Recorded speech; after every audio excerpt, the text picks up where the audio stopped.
Alright, so we gotta go over this real quick because we need to understand the soil. Why do we need to understand the soil? Because we want to be able to grow our own food out of our own soil. So that way we can be more dependent on ourselves and become a little more independent and pass it down to our families and get back to more agriculture and farming. So let's get into this video real quick. Peas, beans, and clover are among the 18,000 species in the pea family. Most species in this family, including these three, are known as nitrogen fixers. They increase the level of nitrogen in the soil, which plants need to produce protein so they can grow, and chlorophyll so they can photosynthesize. One way to use this in the garden is to interplant nitrogen fixers with other plants that need a lot of nitrogen. Or you could plant a nitrogen fixing cover crop like clover for fertile soil next year. Okay, this can be useful, but doesn't nitrogen fertilizer do the same thing but more conveniently? Why bother with this nitrogen fixation thing? Understanding this requires us to understand how nitrogen fixation works, which in turn requires us to understand the broader nitrogen cycle. So let's start with the big picture. Nitrogen makes up 78% of the Earth's atmosphere by volume.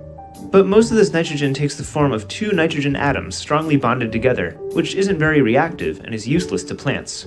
For it to become plant available, we need the help of bacteria. Various species of bacteria eat atmospheric nitrogen and poop out ammonium. This gets eaten by other kinds of bacteria, which poop out nitrite, which gets eaten by yet another kind of bacteria, which poops out nitrate. All of these forms of nitrogen are available for plants, especially nitrate, which is the easiest for plants to use. Plants can take this up directly if it is near their roots, but they most often rely on strands of fungi that attach to their roots and bring nutrients to them in exchange for the sugars and carbohydrates the plant roots exude. Dead plant material is also rich in nitrogen and gets brought down with the help of worms, whose poop is a delicacy among nitrifying bacteria. Some of the ways nitrogen exits the soil is when the crop is harvested, when water carries it away, or when it becomes gaseous and returns to the atmosphere. Or if the soil lacks oxygen, different anaerobic bacteria grow, which convert nitrates back into atmospheric nitrogen. Notice that these things only happen with loose nitrogen in the soil, not with nitrogen inside organisms. Okay, so we know that the nitrogen cycle depends heavily on life in the soil. Without them, the plants would be quite sad. But you may have noticed, if the fixation process is done by bacteria, where do nitrogen-fixing plants fit into this? Believe it or not, nitrogen-fixing plants don't fix nitrogen. Rather, they create habitat for the bacteria that do. The roots of this clover plant have little nodules that house huge amounts of nitrogen-fixing bacteria. The ammonium that these bacteria create slowly releases into the soil for neighboring plants and microorganisms to use. When the plant dies, the bacteria disperse into the soil, resulting in an abundance of bacterial allies for future plants' nitrogen needs. You know how earlier I said that water can carry soil nitrogen away?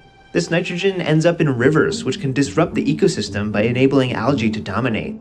But remember, this only happens to loose nitrogen in the soil, and not to nitrogen embedded in organisms. And fertilizer adds pure nitrogen without the organisms. So when it rains, huge amounts of it run off and pollute the water. Loose nitrogen molecules are also much more prone to volatilization, releasing huge amounts of nitrous oxide, a potent greenhouse gas, into the atmosphere. But that's not all. Such quantities of pure nitrogen irritate earthworms, which end up dying or leaving. It disrupts the helpful fungus on plant roots and changes the soil pH, making it inhospitable to bacteria. In short, it kills the soil. When the nitrogen all gets used up or washes away, the organisms aren't there to help the plants get more. So now you have to add more fertilizer, which worsens the problem. And these organisms did much more than just supply nitrogen. The root fungi also brought up important minerals for the plants. And now that they're gone, mineral fertilizer must also be used. Instead of working with this self-sustaining web of organisms freely sharing nutrients, we have to spend more money to add loads of fertilizer to dead soil, poisoning the water and contributing to climate change. Considering the inability of dead soil to supply plants with nutrients, it's no wonder that throughout the last century, vegetables have been steadily declining in nutritional value. Healthy food requires healthy soil. So if the soil around you is rich and alive, try to keep it that way. But if, like most of us, the soil around you is dead or dying, nitrogen fixers can help to add a little more life so that someday our tiny allies under our feet will come back.